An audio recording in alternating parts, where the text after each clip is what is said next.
Salut, c'est Cédric du blog Business Attitude. Merci beaucoup de regarder cette vidéo.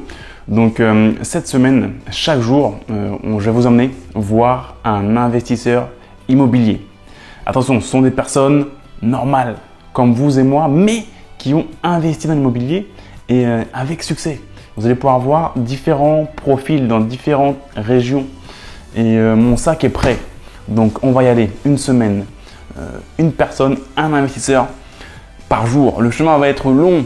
Je vais prendre le train, je vais prendre l'avion, je vais prendre la voiture, je vais même prendre un moyen de locomotion étrange, vous verrez. Et mon sac est prêt, on commence tout de suite et on va voir César à Strasbourg.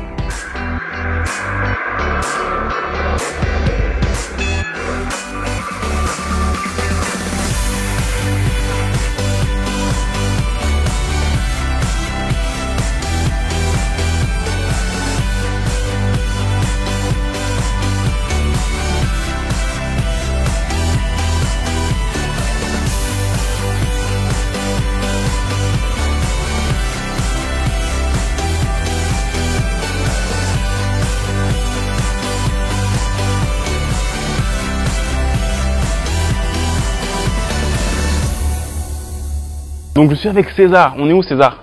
On est à Strasbourg. D'accord. On est à Strasbourg, Grand Rue, dans la plus belle ville du monde. Enfin, presque. Bah vas-y César, je te laisse te présenter. Alors moi je m'appelle donc César. Je suis intermittent du spectacle. Aïe. Musicien de métier. Mais bon, ma foi, on peut quand même arriver à faire des choses au niveau immobilier, même quand on a des statuts qui sont délicats à gérer pour un banquier. Ouais, sachant que c'est un des statuts donc les plus compliqués, intermittent du spectacle. Si ce n'est le plus pire compliqué. que auto-entrepreneur, pire que lépreux. Enfin, c'est vraiment le truc. Même lépreux, peut-être que tu as plus de chance. Mais bon, on arrive quand même à faire des choses, quoi. Et donc, on s'est connus en 2011. À l'époque, tu suivais déjà mon blog Business Attitude et tu avais dû suivre un de mes programmes sur l'immobilier, doubler son salaire avec l'immobilier, toute première version, en 2011. Et donc, tu as fait un premier deal, un premier bon deal, avec un financement à 100%, voire plus même, parce que tu as fait des travaux. 105% en fait. Ouais. Et alors que pourtant, tu es intermittent du spectacle. Ouais. Voilà, tu es un peu le film d'horreur des banquiers. Et donc bah voilà, dis-nous un petit peu plus sur l'investissement, les chiffres. Alors, de quoi s'agit-il? C'est un 85 mètres carrés à Mulhouse, en plein centre de Mulhouse, que j'ai négocié à 98 000 l'appartement, et après il y a eu 6 000 euros de travaux dedans. D'accord. Que tu as fait toi-même ou tu as fait faire les travaux? Alors j'ai fait une partie moi-même que je pouvais faire, des trucs simples, et ce qui était électricité, ce qui était plomberie, ça j'ai laissé faire. D'accord. Ça m'aurait pris 50 fois plus de temps et j'aurais mal fait. D'accord. Donc ça fait un petit peu plus de 1000 euros du mètre carré. Ça fait un petit peu plus de 1150 euros du mètre carré en gros. Donc des chiffres qui font rêver les Parisiens. Ça, c'est clair. Et donc du coup en termes de mensualité, tu en as combien alors par mois? Sachant que c'est un montage financier un peu particulier que tu as fait. Je vais l'expliquer. Le montage financier, en fait, j'ai pris un crédit sur 30 ans. Malgré ça, j'ai un taux qui est à 2,5. Ouais, 30 ans, donc ça peut faire peur aux gens. Alors qu'en fait, ce qu'on veut, c'est vraiment, moi c'est ce que je conseille, vraiment étendre la durée de son crédit le plus possible afin d'avoir des mensualités les plus petites possibles, afin de pouvoir gérer ta trésorerie maintenant quoi. Donc, tu vois, et tu verras plus tard, parce que les gens ont peur de s'endetter sur 30 ans ou même 25 ans ou 20 ans. Ils veulent réduire ça parce qu'ils ont peur, ils disent je ne pourrai jamais rembourser, moi je veux solder vite. Alors qu'en fait ce qu'on veut c'est gérer notre trésorerie maintenant. Donc dans 30 ans c'est loin, c'est très très très loin au niveau de l'argent. Donc on aura le temps de faire des arbitrages, de revendre, de refinancer. Voilà, ce qu'on veut c'est gérer la trésorerie maintenant et faire une bonne opération qui au moins s'autofinance et qui nous permet de continuer à investir. Ouais, en plus l'autre chose c'est que pour le banquier en fait ça lui permet de voir une longévité, c'est-à-dire de voir ah bah ouais ça fonctionne, le mec il a su gérer actif-passif et voilà, il y a un certain équilibre entre les dépenses et Donc il y a eu un lissage en fait à l'heure actuelle, j'ai un loyer de 500 euros qui rentre et je rembourse 396 euros de crédit. Donc D'accord. il y a un petit cash flow qui permet de payer la taxe foncière, donc c'est complètement indolore. Parce que tu as 1200 € de taxe foncière? Non, même un peu moins, j'ai cette année j'étais pas en retard, 700 € de taxe D'accord, foncière. donc tu as 500 € de RAB qui te permettent de payer peut-être une partie des charges que tu ne peux pas récupérer Alors, et une partie des impôts peut-être à part si tu déduis des choses ou... Ouais, c'est ça, oui. D'accord, donc en gros c'est une opération blanche qui se finance toute seule. Ouais, quasiment blanche. Ouais. Elle est blanche, après sur les impôts, bah forcément ça fait augmenter un peu la part, mais bon, j'aurais jamais, mettre 600 € de côté, c'était impossible. Ouais, C'est ce qui se voilà, passe, en fait, ouais. quoi. Donc, Plus le capital amorti et tout, et du coup, sachant que donc, c'est avec l'argent des autres que tu as créé ce... clairement. Voilà. Par contre, en tant qu'intermittent du spectacle, 27 banques.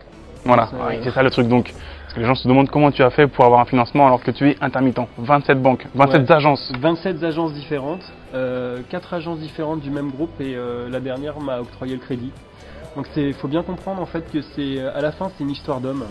Et j'ai pas eu de piston tout ça, c'est juste que j'ai su créer des opportunités de rencontres et de vraiment arriver à petit comprendre leur monde à eux, qu'est-ce qui leur faisait peur, ce genre de choses pour justement rassurer et être malgré mon dossier un peu délicat dans les clous quoi.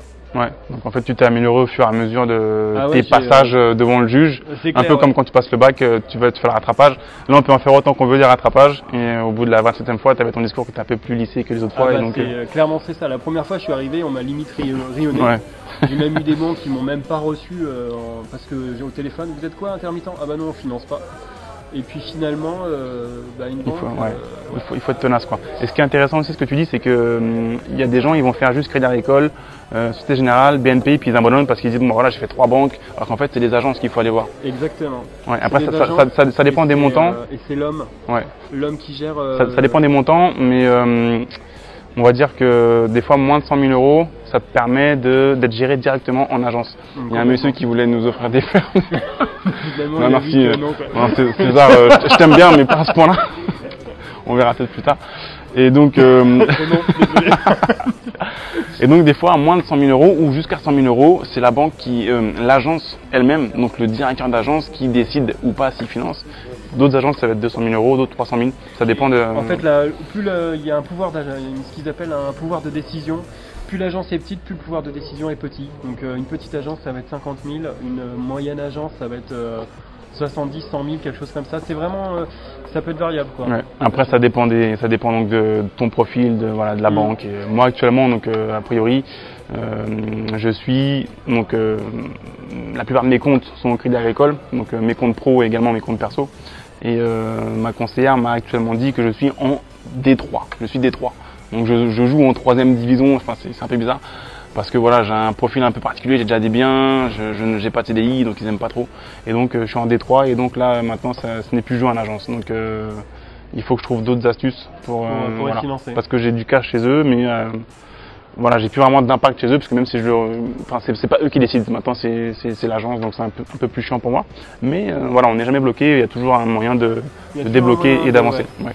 Ne pas hésiter à aller voir des fois des courtiers parce que là aussi, si le courtier est un peu sport et qu'il a des contacts, il va trouver une agence qui va dire allez, tu me fais passer ces 9 dossiers qui sont super et puis le dernier il est un peu plus pourri mais je te donne les trucs qui sont bien et ça joue en effet. Ouais. Mais après il faut trouver un courtier donc qui veut jouer le jeu et qui est prêt à prendre ton dossier qui est un petit peu plus compliqué et voilà, mais comme tu dis effectivement il peut faire passer, comme il fait du volume, il a plus on va dire de force de persuasion ou autre. Ouais. Et donc du coup ce bien là tu l'as acheté en 2012? Je l'ai acheté, ça a pris 1 an pour l'acheter. Heureusement j'ai pu le louer en attendant. Ouais. Et je l'ai acheté en fin 2011, au 31 décembre 2011 je signais. D'accord, et donc pourquoi en 2014 là tu n'as pas encore fait d'autres opérations Alors tout simplement parce que en fait j'ai décidé d'investir mon argent dans autre chose. J'ai créé une start-up en fait dans le monde du e-learning. D'accord. Donc je te pardonne, c'est une raison valable. Un autre pilier de recherche, de richesse. Donc un des 4 piliers dont je parle souvent, créer ta boîte, donc c'est cool. Et d'ailleurs tu pourras même acheter tes bureaux après. C'est le but après de faire des montages pour faire grandir tout ça. Je fais juste une dédicace pour les intermittents.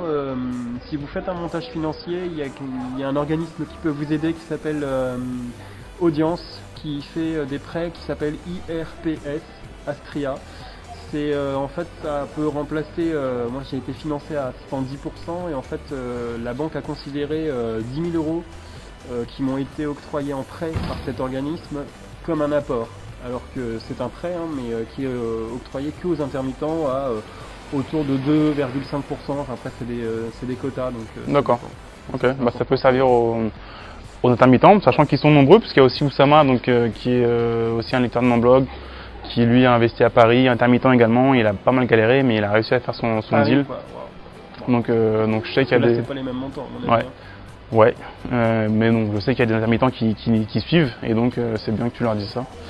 Et ok, bah écoute César, encore félicitations. Merci. Super à toi. deal. À très bientôt. Ouais, et on va aller boire une bière parce qu'il semblerait qu'à Strasbourg on puisse boire des bières, donc je vais suivre César. Ça marche. Voilà. Il manquait quelque chose. À bientôt. Salut.